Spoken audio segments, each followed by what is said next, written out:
They engaged in a lyrical war, settled their differences, and have now teamed up on a song against racial inequality, the need for Africa to rise and fight any form of oppression. Sarkodie and M.anifest have been trending following the release of Brown Paper Bag. What's with Asem and his constant attack on Sarkodie? Well, the rapper has turned the heat on radio presenter Sam Forcing. We assess his assertions. Well, is it as a result of depression? Is it a crave for attention, or he is spot on? But before these conversations, we'll do the banter or the scuffle that ensued at Ashaiman. It's the conversation on Stonebwoy and Kelvynboy. My name is Benefo Boabin Abrantipa. Welcome to Bloggers Forum on Ghana Web TV.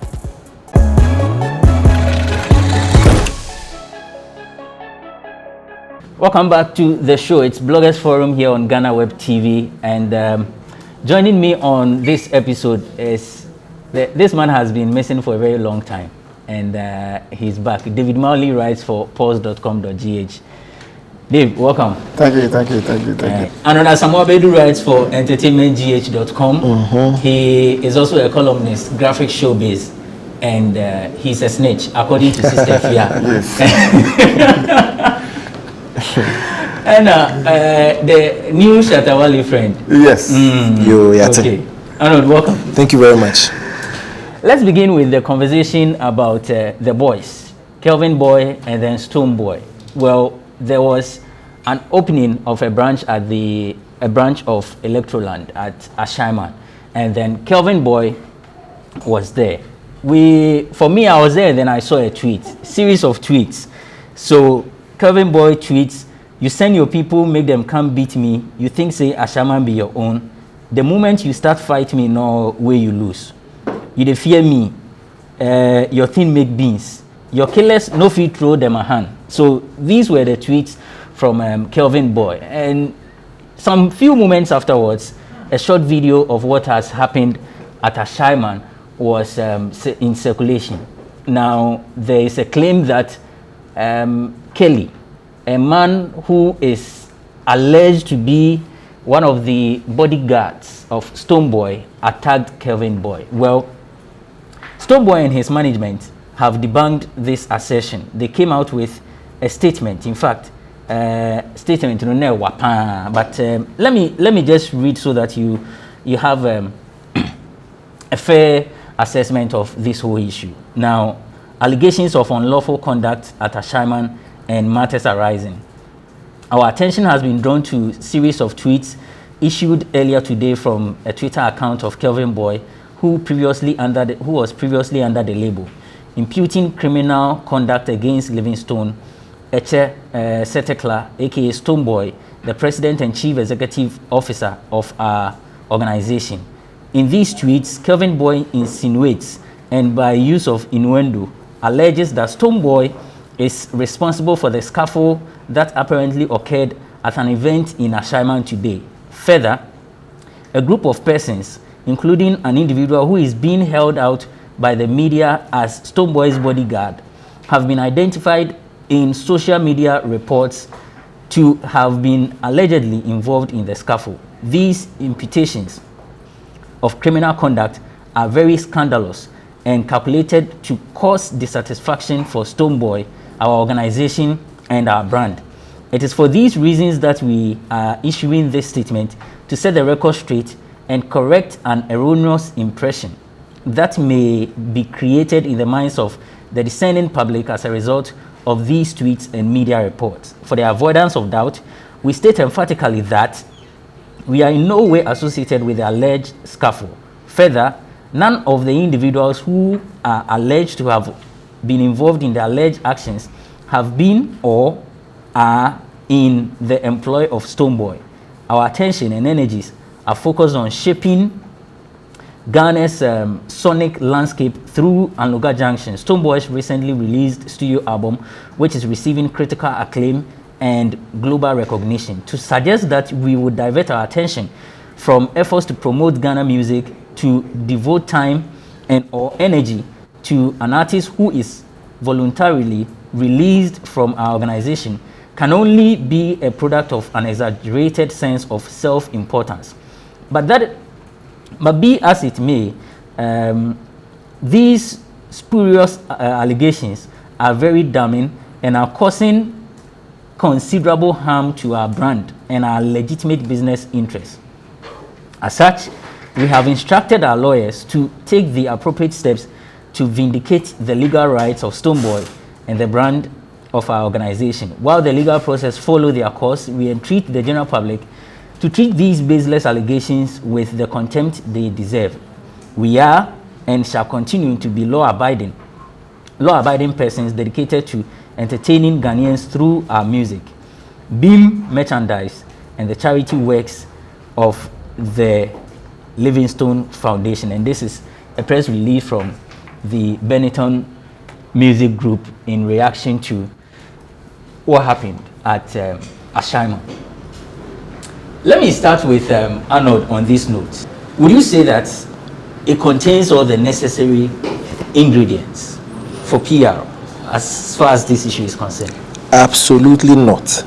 And I was a little bit disappointed in whoever drafted the release.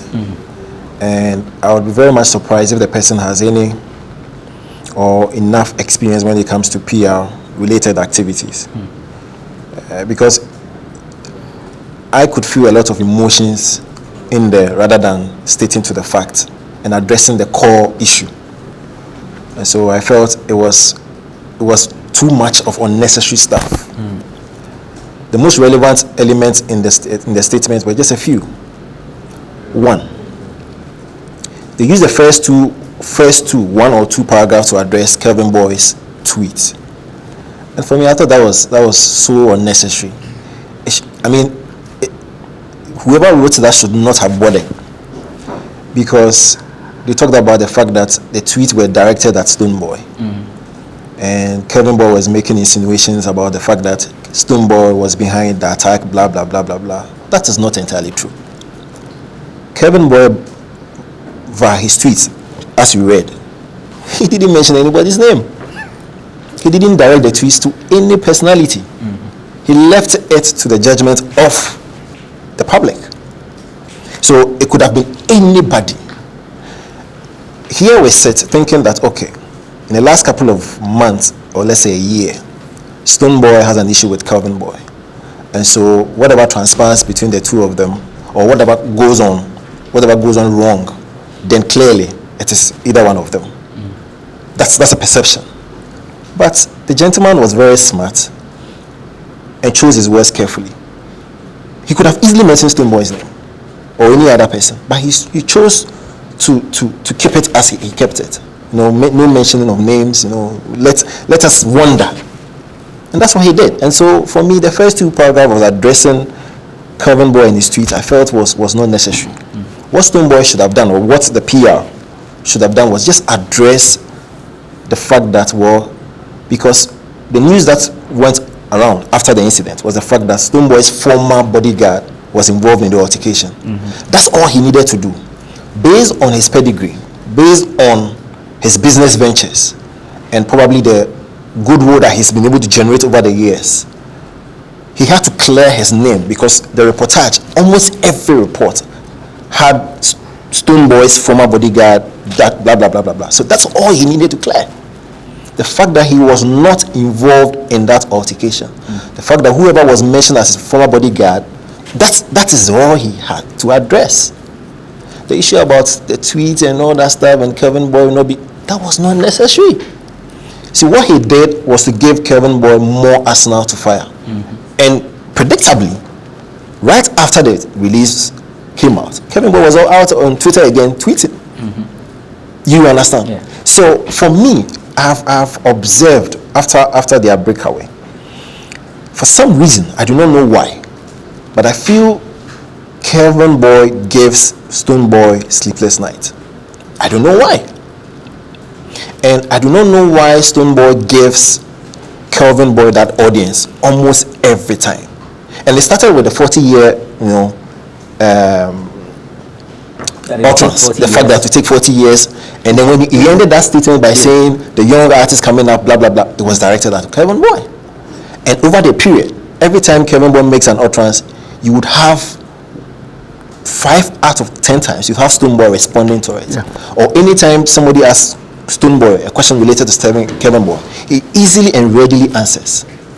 Recently, there was an issue about, there was this IG conversation where I don't know how it even came up, that Manifest featured Kelvynboy in one of the songs. And so Stonebwoy had to address whether he had issues with Manifest. It was, you get it. So that boy seems to have something on Stonebwoy, and I do not get it. Why Stonebwoy always gives him that audience? For me, I thought that the release was contained a lot of unnecessary stuff. They should have just kept to what was necessary. The fact that he was not involved, he has a reputation to build, and again, the fact that he has an album to promote and all that stuff. And it should have ended there.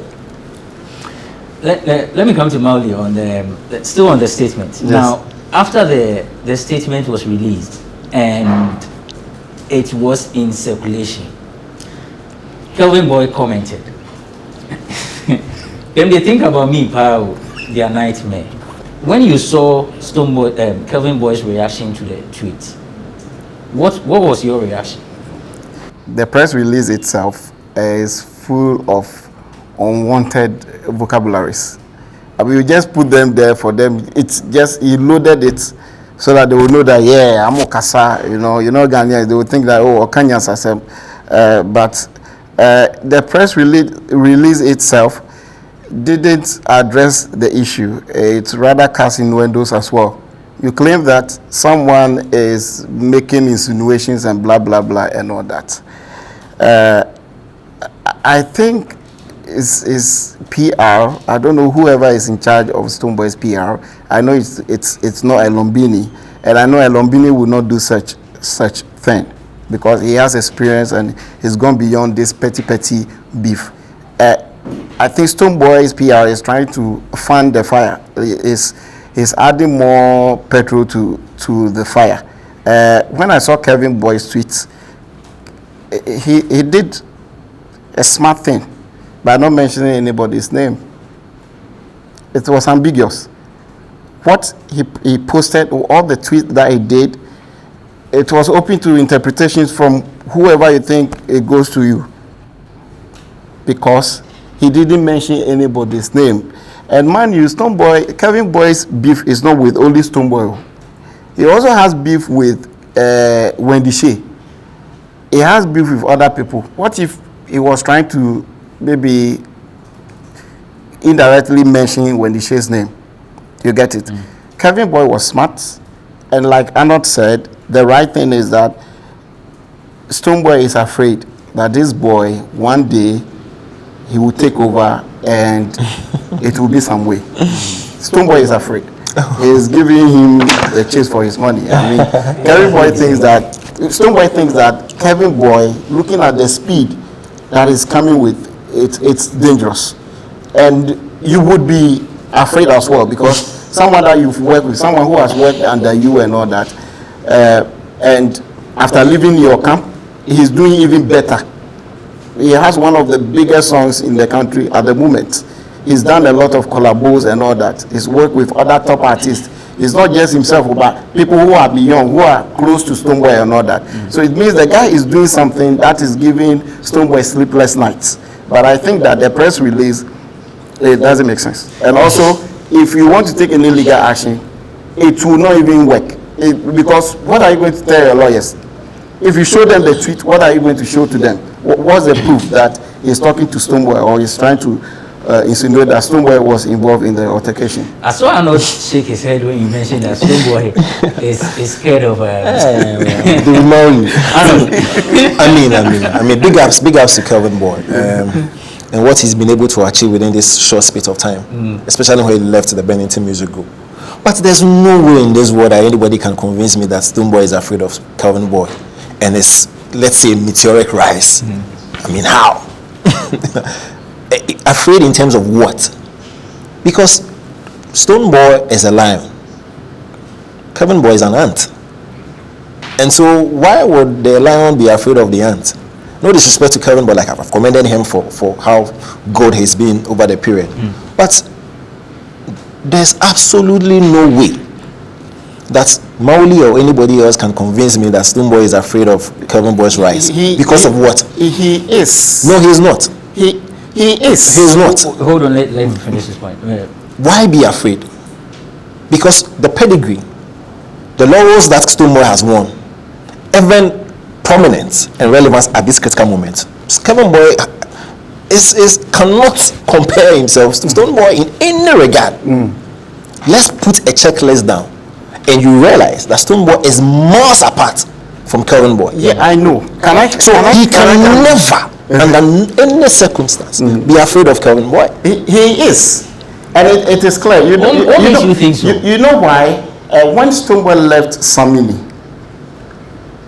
he didn't rise so fast within that short time as compared to Kelvynboy. I am telling you, and Arnold, you know this. When he left Samini's place, it took him some time to put things together and to rise. But Kelvynboy, right from Stonebwoy, was doing straight, was even doing way better than when he was with Stonebwoy. And you can attest to this. It's no lie. Yeah, but you see, when things like this happen, you as someone who's worked with him, you will be afraid, definitely. If you leave Ghana Web, for instance, and you set up another media house that grows faster than, goes ahead of Ghana Web, definitely Ghana Web will be afraid. You directly become their competitor. It's not entirely true, and I would not accept this assertion from Mauli. You know, this is what you started this. Hold on. No. You started it. Mauli, hold on. Let Arnold finish. Yeah. He is not afraid. He cannot be afraid. There's no competition. The reason why I'm saying is a man is sleepless nights. Probably could be this. So what's the meaning of that statement? If you say, hold on. Okay, so it has nothing to do with the rise. Answering you, see, interjecting. The impression Stonebwoy creates could be that he is pained by the actions of Kelvynboy before, during, and after his exit from BMG. That's the only plausible reason you could give. So the pain always allows him to respond to anything Kelvynboy. It has little or nothing to do with he rising to where? This gentleman has won virtually everything in music. From endorsement deals to high profile shows to hit songs to hit albums. Because he's been in the industry for long. You cannot compare. It's the pain. I'm not comparing Kelvynboy to him. Hold on. Because you cannot compare their period in the industry. Forget period. What's rise? Let's pause. Let's take a break. When we return, now Samini has spoken. The supposed bodyguard has also spoken. He's giving his reasons, the reasons behind the actions that he did. We will interrogate that after this break.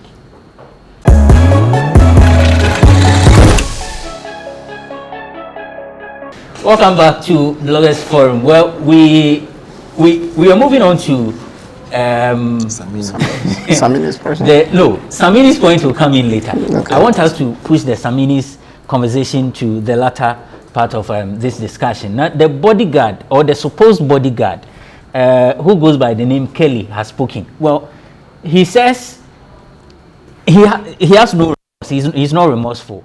Yes. And he's defending what he did. He said that at a point, Kelvynboy said, Obebo show ewa Shaiman there. Kobebo obebi aje 7 cities. And that to him is a big insult. And so for you to be coming to a Shaiman when a company is opening a new branch or is being launched, for him it's a no. I'm on for say you got nerves, you got nerves. You know, I don't know what Arnold makes of this statement. First of all, it's an irresponsible statement because see, let's condemn the act. Under no circumstance should any activity or endeavor within our space, this art space, lead to violence. No. And so we should condemn it with all the strength that we have. However, I'm disappointed in the electoral land and whoever helped them organize that event. Because listen, apart from everything else, Ashaman as a town or city is regarded as a hotspot. We all know this fact.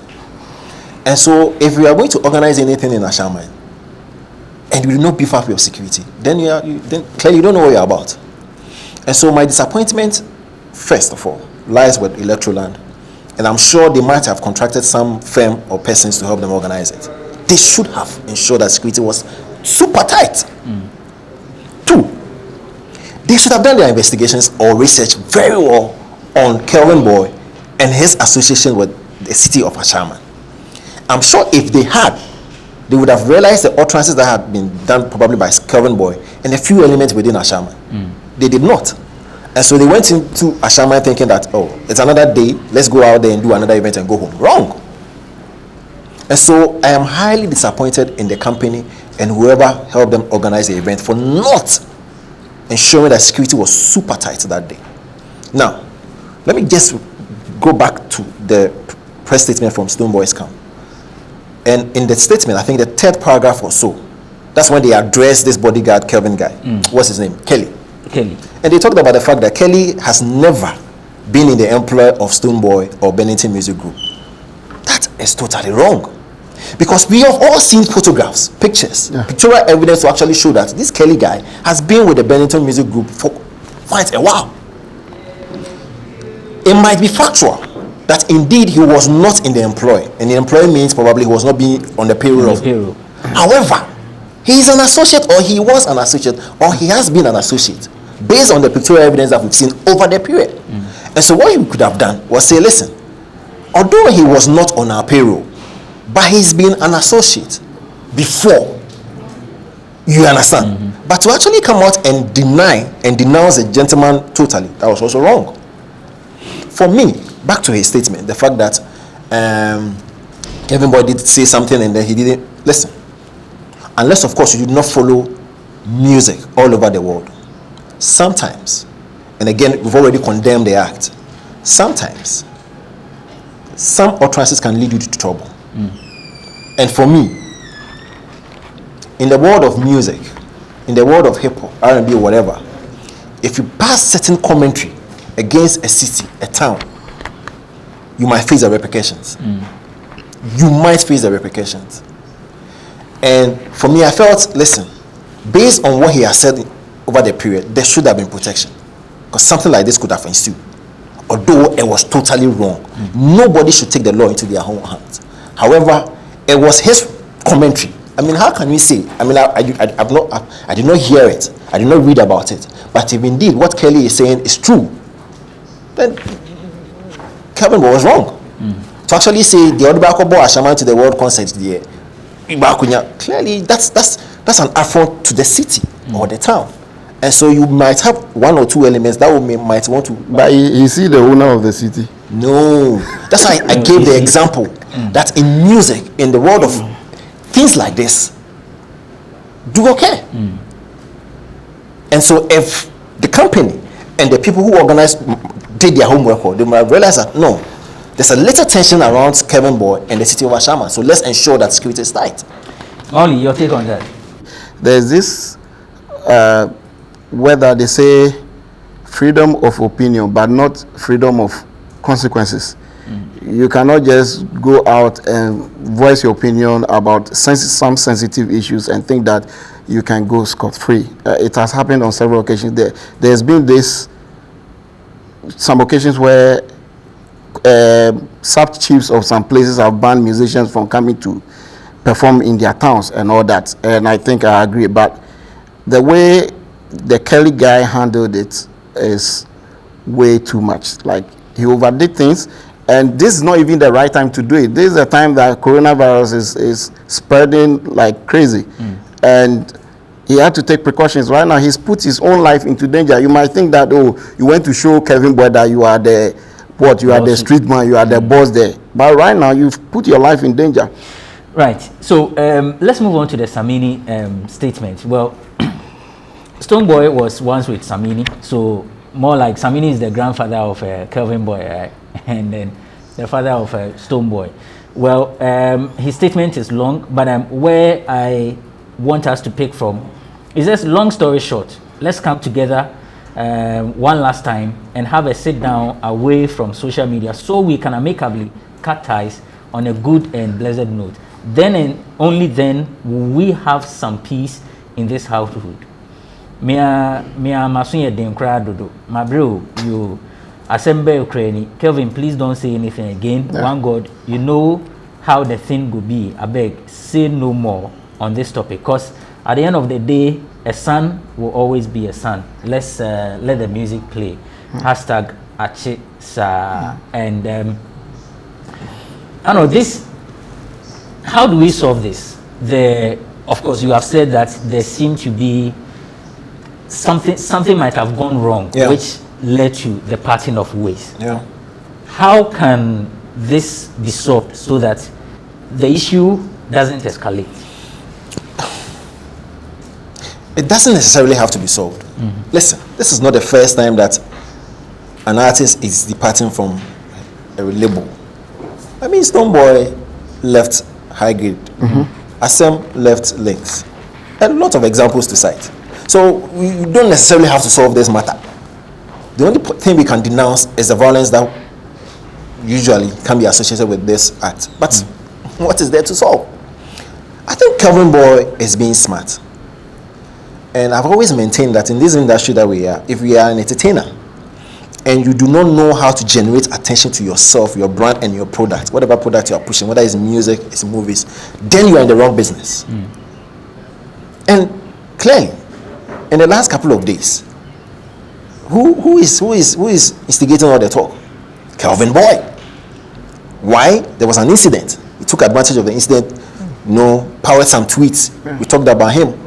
Somebody did the release, more than half of the release had Kelvynboy's name being mentioned. He took another advantage, tweeted again to generate attention. That's all he needs to do. Take advantage of the situation and create conversation, create a banter, create a chatter around your brand. And that is a mark of any good artist who knows what he's supposed to be doing in the industry. Smart guy. That's why it pains me that Stonebwoy always giving him audience. You are giving him the attention, you are feeding him. And for him, as Kelvynboy, if you have unsolicited attention, why would you want to let it go? So he is being smart and running away with the opportunity that's been given him in the name of attention. Samini, have you realized that some elements within Beam Nation are attacking Samini for this thing that he did? Yeah. Because under normal circumstance, you would think that he's being a peacemaker by virtue of the fact that he has been involved in the Stonebwoy career and to some extent the Kelvynboy career. And so as a big boy that he has been, or he is, he has to step in and be the peacemaker. However, some elements in Beam Nation are not excited. Why? Because of that statement he talked about the fact that, well, son is son, blah, blah, blah, blah, blah, blah. Do you know what it means?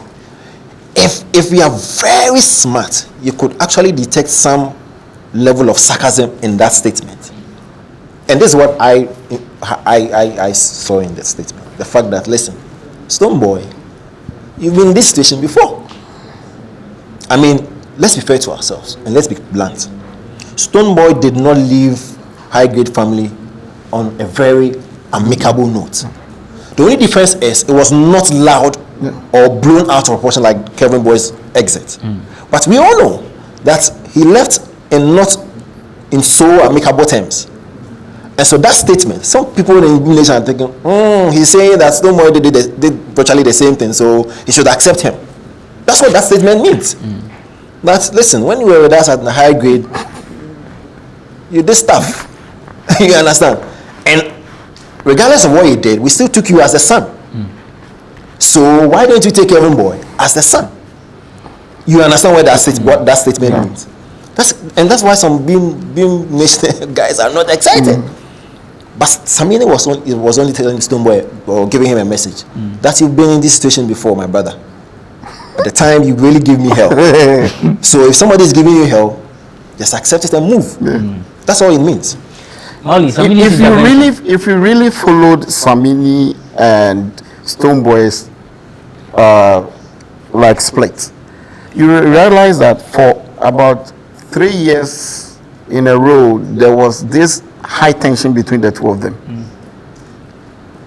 They reunited, somewhat reunited recently. It was recently that you see Stonebwoy performing on Samini's platform and all that, and Samini doing the same. Yeah. But there's been this high tension, and I think I agree. He was being sarcastic, and there's this account that they say, "Oba neto nanswa enyede yinka." So he was just using that as basis to tell him that it's okay.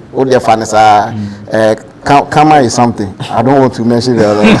Kama is something. I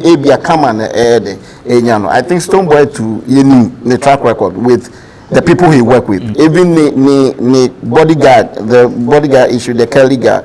I hear he sacked him, and some people are also suggesting that the guy is doing all this thing to win back his heart and come back to the Beam Nation team. So I think Samini was smart, but then he spoke like the boss, like opening. He spoke like, you get it. I don't know how to put it, but he spoke like an elder. When an elder speaks, that's it. That's the final thing. I think it was the right thing, whether being sarcastic or it was being funny or whatever it is. I think that was the right thing. Yeah. And I think one thing we can also pick from the Samini intervention is this: that the fact that Samini and Stonebwoy were able to rise above whatever issue they had, to actually now stand on one stage and commend each other, you know, throw shout outs to each other. The fact that this one actually helped me progress, blah blah blah. That's the same thing a Kelvynboy and the Stonebwoy can also do. You understand? Yeah. The maturity that Stonebwoy and Samini have shown in the last couple of years, I think that's the message Samini was trying to drive to Stonebwoy. That listen, regardless of the issues that we had in the past, now we've been able to move to a certain level where we now respect each other. We now respect our contributions to each other's craft or careers. Can you do the same to Kelvynboy? And that's what I expect Stonebwoy to do. Yes. And that's what I mean by I wonder why he allows Kelvynboy to worry him. Because Kelvynboy is afraid of Kelvynboy. He sees Kelvynboy Let's move on. as a threat. No, we are not moving on. No, I maintain that. Stonebwoy sees Kelvynboy as a threat. A threat. Thank you. And mind you, Kelvynboy is doing something similar to Stonebwoy. He's doing something. Kelvynboy is the only closest competitor. Kelvynboy or episode. These are the people doing something similar to. So all and the rest, on that note, so I still maintain that. I'm telling you. When we return, we take a break. When we return, we zoom straight into the discussion of Brown Paper Bag and Asem's critique of the song and the shots he's thrown at Sammy Forson.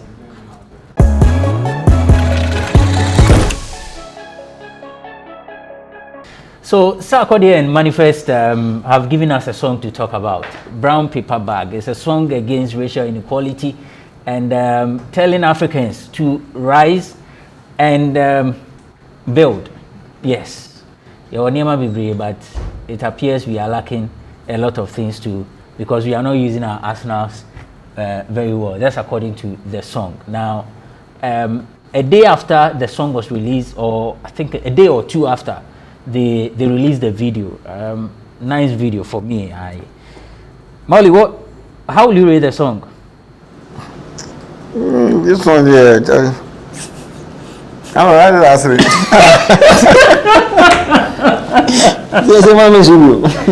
You know, their collaboration should have waited a while. We needed to exhaust the tension and the beef between the two of them. We needed that. But they reconciled a long time ago. They did. 2 years ago. There were still petty, you know. People were still decoding Sarkodie and M.anifest song after they reunited or whatever it is. I think they shouldn't have even done that. Their reunion at M.anifest show, right? At Buko Marina. They shouldn't have done that. We need these guys to, like, you know, mount pressure in the rap game in Ghana. And even though this song is okay, somehow okay, I think that they should have waited small.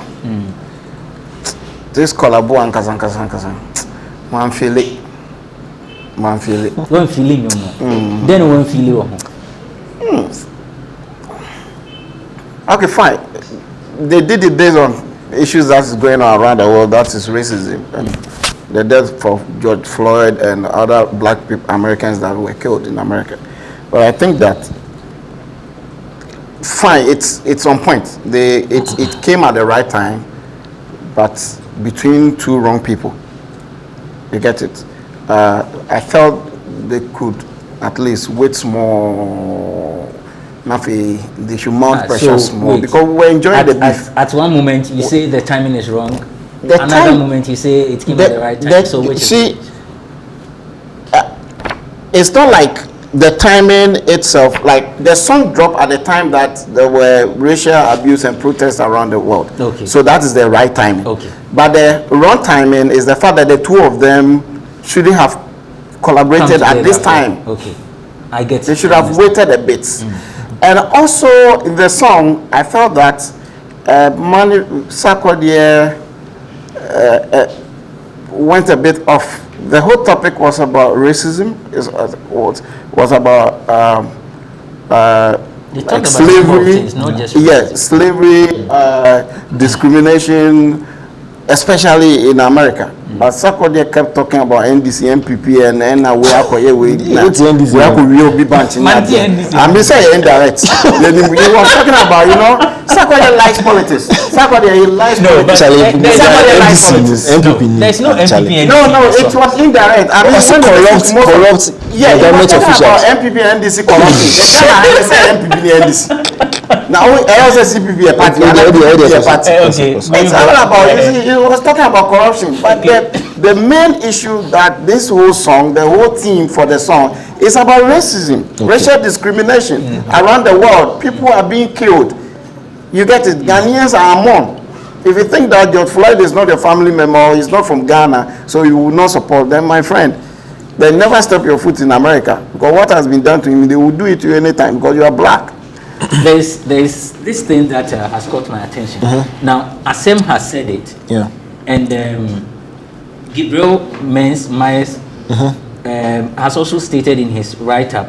The point he's making is that the song should be a danceable one instead of the one Sarkodie and Manifest gave us, because say campaign no and you money to us and then we listen and then what? But if it's a danceable tune, at the end of the day, the song will still remain relevant. I do not entirely agree with especially Gabriel Myers, because he's a fine writer and we all know. But you see, it's not every anthemic song that should be danceable. It's the message.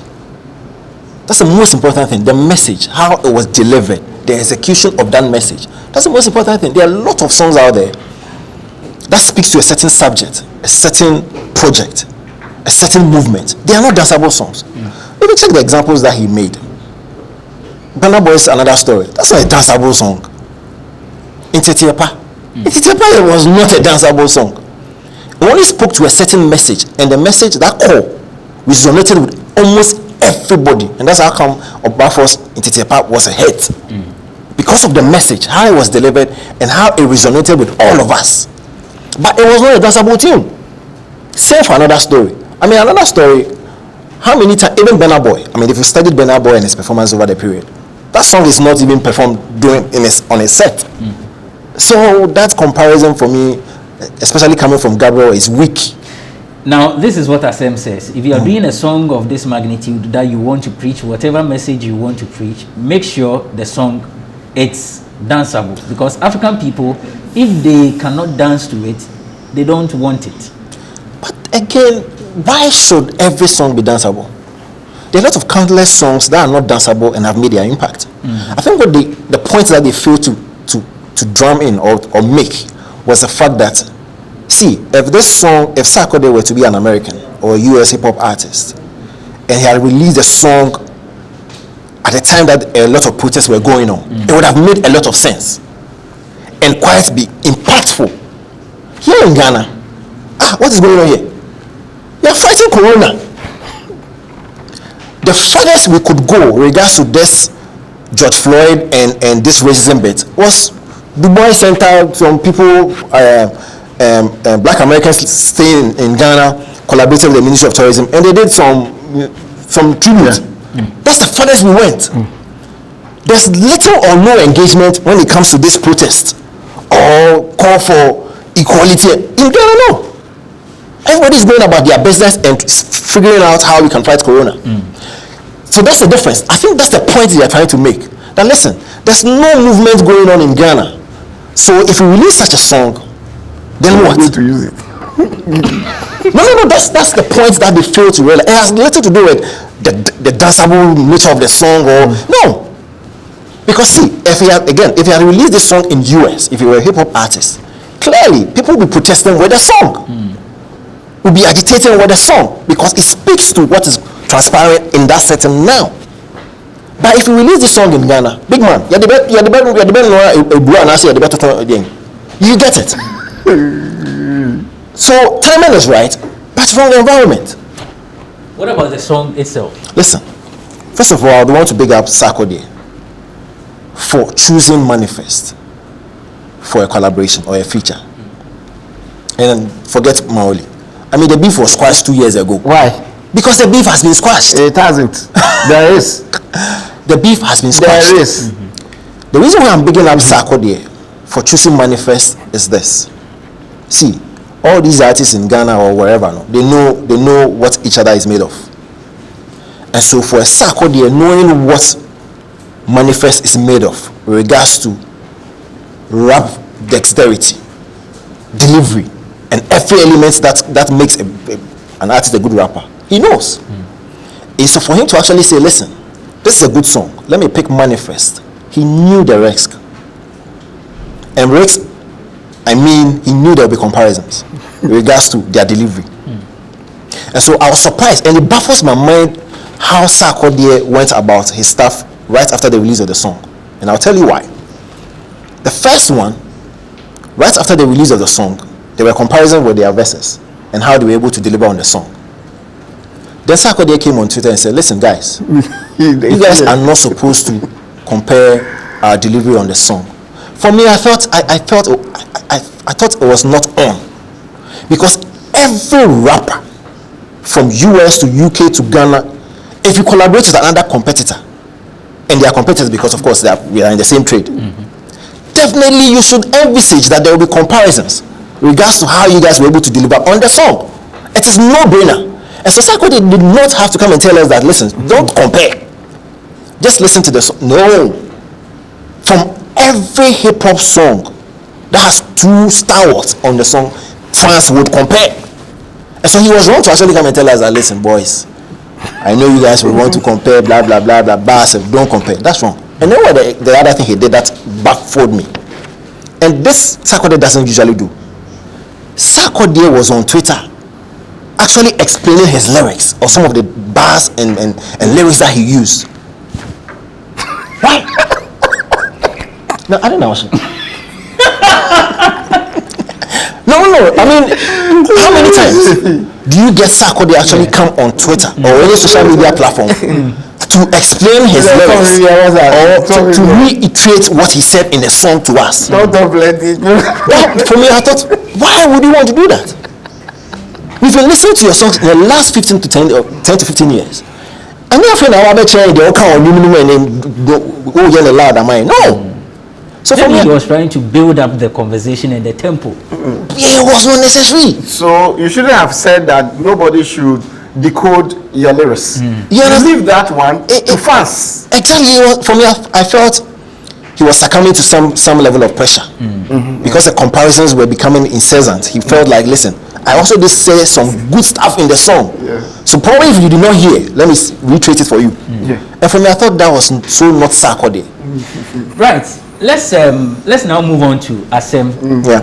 His attacks on Sarkodie and then now on Sam Forcing.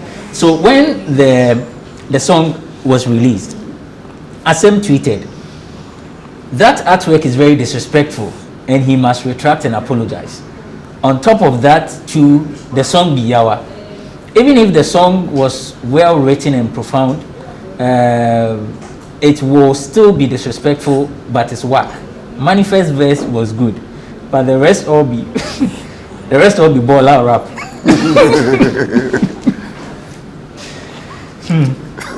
Wow, me. Manifest verse was good, but the rest all be baller rap. Jansen be any Asem.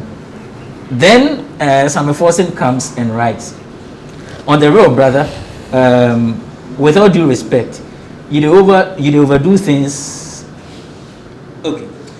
On the road, bro. With all due respect, you overdo this thing. The music space is big enough for everyone. You have your legacy as Asem. Sarkodie has built his. We ain't in normal times, and music can heal, encourage, and preach change. Tupac, Bob Marley did it. Sark is on it, and you can too, bro. That's what ensued. I don't know whether you've been. When was the? When did Asem start this? Another video. After the Sub-Zero, before right? and the Sub-Zero. Yes. So that should be 2 months ago. More than two. More than 2 months. But Because Sub-Zero came before Corona. Yeah. And Corona it's in 3 months. Yeah. 4 months. Having studied Asem's remarks on Sarkodie's craft for this number of months, and the comment he made on the brown paper bag, Samuel Forsen coming in, and he after this Samuel Forsen tweet, there were a series of tweets that, for I can't read on air because the words in there are quite unprintable, not friendly. So he has insulted or rained insults on him, one way or the other. You do want to start with him? And no Asem. Mauli. yes, sir. How do you? Can I go on? How are you decoding this? Yeah, I think that I said no attention, and when you want attention to in the rap game, the best target should be Sarkodie. Because as you speak, medical might be there, but Sarkodie is the one that everyone looks up to. It's like he's always, when you talk of rap here in Ghana, like we always mention his name. As for Manifest, you cannot go there, because for him he will destroy you in seconds. But Sarkodie, the own fever, not the Bakubia bed, boom. So I think he has studied that pattern, that the more you hit at Sarkodie, the more that's where there is likelihood of getting a response from Sarkodie. I think that Asem just want to resurrect his career. People say he's depressed, he's that and all that. He's not sick. Asem is all right. Asem is doing really good, but he just needs some attention from Sarkodie. One thing people missed is that before the Sub-Zero song, I think right after Sub-Zero, he tweeted that he sent Sarkodie a song. He called Sarkodie that he wants to send him a song to put his verse on. I think it happened some years ago.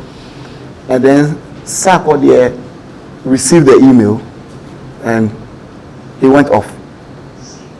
I think he dropped it in the trash. Maybe the song sound like trash to him at that moment. I'm not saying no. I'm not saying that the song is trash. So I think Asem is in pain, and he wants to come back. But then the best target that will help him resurrect his career here or get the buzz and all that is Sarkodie, and I think he's getting. That's how Just that he's getting the attention. Really? Asem is getting it. He's getting it because you know why? Now when you go Asem tweet there, you will see retweet and likes and comments. It doesn't matter whether positive or negative. He is getting it. But what he has failed to do is to release something that Ghanaians can relate to. With his freestyles and all that, people are somehow loving it.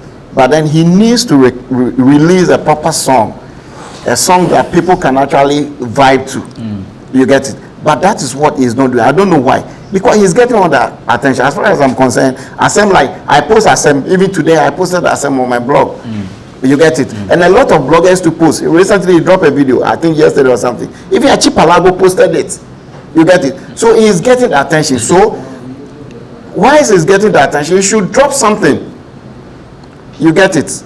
If he's able to drop something and people love it, and he's be able to pay the small payola and all that, it will work for him. I don't think that, I think that it will get to a point people will be tired of Asem, and that might even be the end of his career. Arnold. First of all, Asem's legacy can never be questioned. There was a point within our industry where Asem was the go-to guy. He was the biggest artist in our industry. Not only was he the biggest artist, he was almost the biggest songwriter. Yeah. At the time, Asem was giving credit for writing songs from the likes of Efia to Irene Logan to Richie to almost everybody, to Tiny. He was the guy.